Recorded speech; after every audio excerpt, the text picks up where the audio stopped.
ലൗദേത്തൂർ യേശുസ് ക്രിസ്തുസ്. യേശുക്രിസ്തുവിന് സ്തുതി. ഇത് വത്തിക്കാൻ റേഡിയോ. എല്ലാ ശ്രോതാക്കൾക്കും സ്വാഗതം.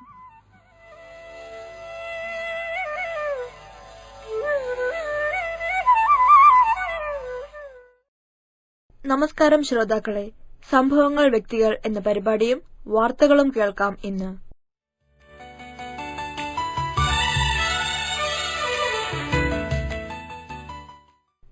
ജൂലൈ 7 തീയതി ബെനഡിക്ട് 16 മാർപ്പാപ്പ ദൈവങ്ങളുടെ മധ്യസ്ഥനായ വിശുദ്ധ ആനിബാൾ മരിയ ഫ്രാഞ്ചയുടെ പൂർണ്ണകായ മാർബിൾ പ്രതിമ ആശീർവദിച്ച് വത്തിക്കാനിൽ സ്ഥാപിച്ചതിന്റെ പശ്ചാത്തലത്തിൽ വിശുദ്ധന്റെ വ്യക്തിത്വത്തെ പരിചയപ്പെടുത്തുകയാണ് ഇന്നത്തെ പരിപാടിയിൽ.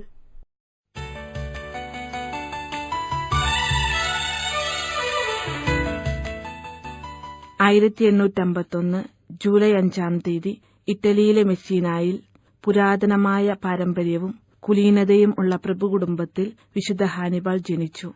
നന്നേ ചെറുപ്പത്തിലെ വിശുദ്ധിയുടെ പരിമളം അദ്ദേഹത്തിന്റെ ജീവിതത്തിൽ പരിലസിച്ചിരുന്നു. മെസ്സിനായിൽ സിസ്റ്റേഴ്സൻ വൈദികർ നടത്തുന്ന സെന്റ് നിക്കോളാസ് ബോർഡിംഗ് സ്കൂളിലെ ഉച്ചഭക്ഷണ സമയം. കുട്ടികൾ ഭക്ഷണം കഴിച്ചു തീരാറായി. അപ്പോഴിതാ ഒരു വൃദ്ധയാചകൻ കുട്ടികൾ ഭക്ഷിച്ചതിന്റെ ബാക്കി വല്ലതും കിട്ടുമോ എന്ന് കരുതി വന്നതാണ്. അന്ന് പതിവിലും അല്പം നേരത്തെ തന്നെ വന്ന അയാളെ കുട്ടികൾ പെട്ടെന്ന് ശ്രദ്ധിച്ചു. നോക്കടാ, ആ പഴയ കള്ളൻ വീണ്ടും വന്നിരിക്കുന്നു. ഇന്ന് നമുക്കയാളെ ശരിക്കും ഒന്ന് പറ്റിക്കാം എന്ന് പറഞ്ഞുകൊണ്ട് ഏതോ ഒരുവൻ ആപ്പിളിന്റെ ചണ്ടി കൊണ്ട് ഒറ്റയേറ്. അതുകണ്ട കുട്ടികൾ കയ്യിൽ കിട്ടിയ പഴത്തൊലി, റൊട്ടിക്കഷ്ണം എന്നു വേണ്ട അവരുടെ പാത്രത്തിലെ ഉച്ഛിഷ്ടങ്ങളിൽ നിന്ന് എറിയാൻ കൊള്ളാവുന്നതെല്ലാം വെച്ച് ആ യാചകൻ എറിയാൻ തുടങ്ങി. തിന്നുകിളവാ, തിന്നുകിളവാ, ഇതെല്ലാം ദേഹത്ത് പൂശിക്കോ, താനൊരു സുന്ദരക്കുട്ടപ്പനാകും. ഇത്തരം അട്ടഹാസങ്ങളുടെ മധ്യേ നിസ്സഹായരായി നോക്കി നിൽക്കാനേ ജോലിക്കാർക്ക് പോലും കഴിഞ്ഞുള്ളൂ. 4 വശത്തുനിന്നും പാഞ്ഞുവന്ന ഏറിൽ നിന്ന് രക്ഷപ്പെടാൻ ആ പാവം മനുഷ്യൻ ആദ്യം ഒരു മൂലയ്ക്ക് കൂനിക്കൂടി. അതുകൊണ്ടും രക്ഷയില്ലെന്ന് കണ്ട അയാൾ സർവശക്തിയും ഉപയോഗിച്ച് പുറത്തേക്ക് ഓടി. ഹീനമായ ഈ പ്രകടനത്തിൽ എല്ലാ കുട്ടികളും പങ്കെടുത്തില്ല. വളരെ ചെറിയ ഒരു കുട്ടി മാത്രം ഏറെ ദുഃഖിതനായി ഭക്ഷണശാലയിൽ നിന്നും പുറത്തേക്ക് വന്നു. ഏതാനും റൊട്ടിക്കഷ്ണങ്ങളും ഒരു പഴവും അല്പം കട്ടിവെണ്ണയും അവന്റെ കയ്യിലുണ്ടായിരുന്നു. പുറത്തെ തെരുവിലിരുന്ന് തന്റെ ദേഹത്ത് കീറത്തുണിയിലും പറ്റിയ ഉച്ഛിഷ്ടങ്ങൾ തുടച്ചുകളയാൻ പാടുപെടുന്ന ആ പാവത്തിന്റെ അടുത്ത് അവനെത്തി. ഞങ്ങളോട് ക്ഷമിക്കൂ അപ്പാപ്പ, ഏറെ നിന്ദ്യമായിട്ടാണ് ഞങ്ങൾ പെരുമാറിയത്. എന്റെ എല്ലാ കൂട്ടുകാരുടെയും പേരിൽ ഞാൻ ക്ഷമ ചോദിക്കുന്നു. വാസ്തവത്തിൽ ഞങ്ങൾക്ക് അപ്പാപ്പനോട് എന്തിഷ്ടമാണെന്നോ. ഇത് പറഞ്ഞുകൊണ്ട് താൻ കൊണ്ടുവന്ന സാധനങ്ങൾ ആ കുട്ടി അയാൾക്ക് കൊടുത്തു. അയാളുടെ നെറ്റിയിൽ സ്നേഹവും കാരുണ്യശീലവും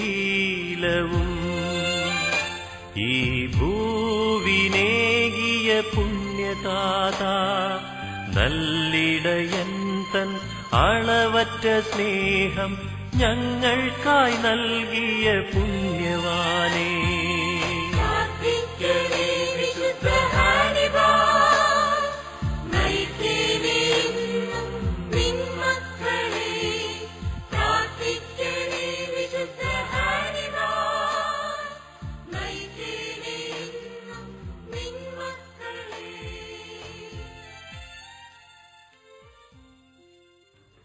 പതിനെട്ടാമത്തെ വയസ്സിൽ ദൈവത്തിൽ നിന്ന് സവിശേഷമായ ഒരു വിളി അദ്ദേഹത്തിനുണ്ടായി. അപ്രതീക്ഷിതവും അപ്രതിരോധ്യവും നിസ്സംശയം യേശുവിനെ പിൻചെല്ലാനുള്ളൊരു ദൈവവിളി.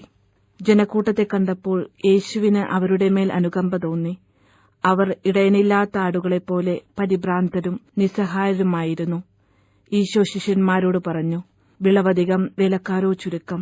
അതിനാൽ തന്റെ വിളഭൂമിയിലേക്ക് വേലക്കാരയക്കാൻ വിളവിന്റെ നാഥനോട് പ്രാർത്ഥിക്കുവിൻ.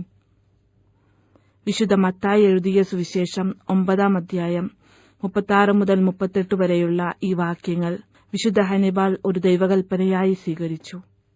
കർത്താവിന്റെ സഭയിലേക്ക് വിശുദ്ധരായ വേലക്കാരയക്കാൻ വേണ്ടി പ്രാർത്ഥിക്കുകയും സ്വയം സമർപ്പിക്കുകയും മറ്റുള്ളവരെ അതിനായി ആഹ്വാനം ചെയ്യുകയും ചെയ്ത വിശുദ്ധ ഹാനിബാൾ പ്രത്യുത ദൌത്യത്തിനായി സ്ഥാപിച്ച 2 സന്യാസ സമൂഹങ്ങളാണ് Rogationist of the Heart of Jesus, Daughters of Divine Zeal of the Heart of Jesus. 1908 മെസ്സിനായെ തകർത്ത ഭൂമികുലുക്കത്തിന്റെ പരിണിതഫലമായി അനാഥരാക്കപ്പെട്ട കുടുംബങ്ങളെയും കുട്ടികളെയും പുനരുദ്ധരിക്കുന്നതിന് അത്യന്തം പരിശ്രമിച്ച ഹാനിബാൾ മെസീന നഗരത്തിന്റെ പുനർനിർമ്മാണത്തിൽ നിർണായകമായ പങ്കുവഹിച്ചു. രണ്ടാം ലോകമഹായുദ്ധത്തിന്റെ പരിണിതഫലമായി വ്രണിതരാക്കപ്പെട്ടവരെയും അതുപോലെ തന്നെ പട്ടിണിയും അനാഥത്വവും നിർമ്മാർജ്ജനം ചെയ്യുന്നതിനും അവശരെയും അശരണരെയും നല്ല വേലക്കാരാക്കി സമൂഹത്തിന്റെ സമുന്നതിയിലേക്ക് എത്തിക്കുവാൻ ഇറ്റലിയുടെ നാനാഭാഗത്തേക്കും തന്റെ സന്യാസിനിമാരുടെ സേവനം വിശുദ്ധ ഹാനിബാൾ വ്യാപിപ്പിച്ചു. 1927 ജൂൺ 1 ഫാദർ ഹാനിബാൾ തന്റെ സ്വർഗീയ പിതാവിന്റെ പക്കലേക്ക് യാത്രയായപ്പോൾ മെസീനായിലെ ജനങ്ങൾ പറഞ്ഞത് ഞങ്ങളുടെ വിശുദ്ധൻ മരിച്ചു എന്നാണ്.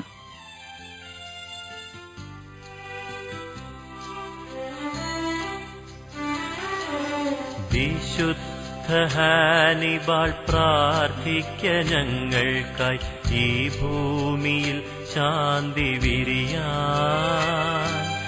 നിത്യപ്രകാശമാം യേശുവിൻ ചാരേ നിത്യവും ഞങ്ങളും ചേരാൻ. വിശുദ്ധ ഹാനിബാൾ പ്രാർത്ഥിക്ക ഞങ്ങൾക്കായി ഈ ഭൂമി